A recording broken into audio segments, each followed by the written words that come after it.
Assalamualaikum dan salam sejahtera. Salam ACS, ACS Excellent, salam TS25. Saya Wan Haswani binti Wan Ishak, guru dari SMK Methodist ACS Setiawan, mengajar mata pelajaran sains tingkatan 2. Pada hari ini, saya akan membincangkan berkaitan topik pertahanan badan. Pertahanan adalah suatu perkara penting. Lebih-lebih lagi sekarang ni kita berhadapan dengan ancaman wabak COVID-19. Sama juga seperti negara kita, apa akan terjadi sekiranya negara kita tidak mempunyai askar atau barisan pertahanan? Sudah pastinya kita akan berdepan dengan anasir-anasir luar atau musuh negara kita yang ingin mengambil kesempatan terhadap kelebihan dan khazanah-khazanah yang terdapat di dalam negara kita. Okey. Pada hari ini,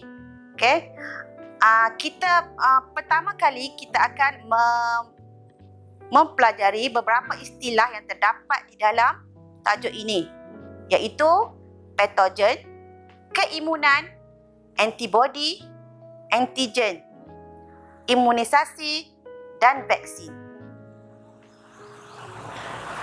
Patogen adalah suatu organisma yang menyebabkan penyakit.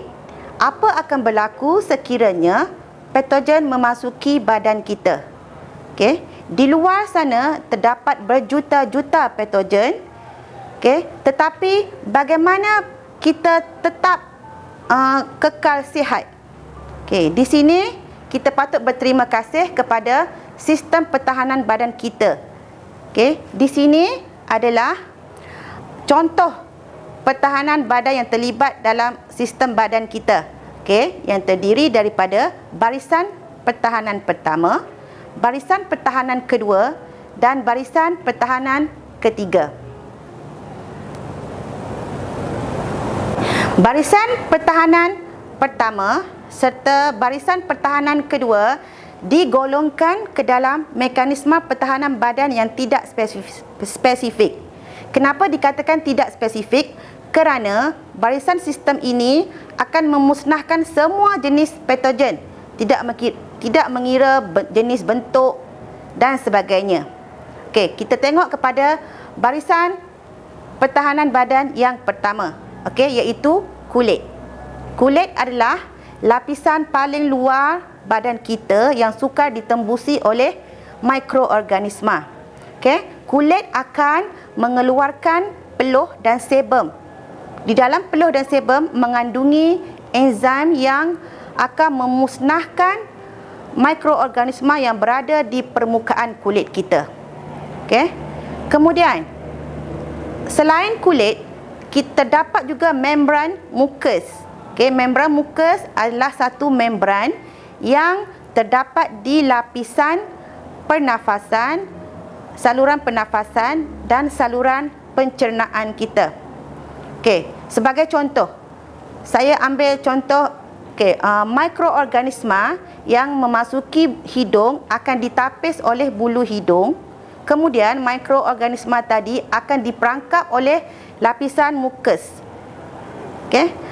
Begitu juga contoh yang lain adalah seperti lilin di dalam telinga, air mata, lendir di dalam faraj juga bertindak sebagai antiseptik bagi memusnahkan mikroorganisma tersebut. Baiklah pelajar, apa akan berlaku sekiranya kulit kita luka ataupun tercedera? Sudah tentu kuman atau patogen tadi akan masuk ke dalam salur darah kita. Di sini sistem pertahanan badan kedua akan diaktifkan. Di sini sel darah putih akan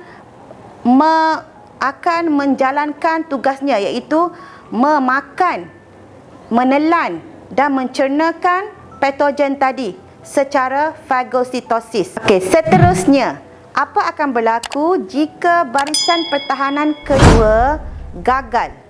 Maknanya patogen tadi masih hidup dan sedia untuk menjangkiti sel kita yang lain. Di sini barisan pertahanan ketiga akan mengambil alih. Di sini ia akan melibatkan sistem keimunan badan kita. Okey, keimunan adalah keupayaan sistem badan kita melawan patogen sebelum badan kita dijangkiti patogen. Okey, kemudian antibody. Maksud antibody adalah protein yang dihasilkan oleh sel darah putih ke dalam aliran darah bagi memberi respon atau tindak balas terhadap antigen. Okey, antigen pula ialah suatu jasad asing atau bukan daripada badan kita sendiri.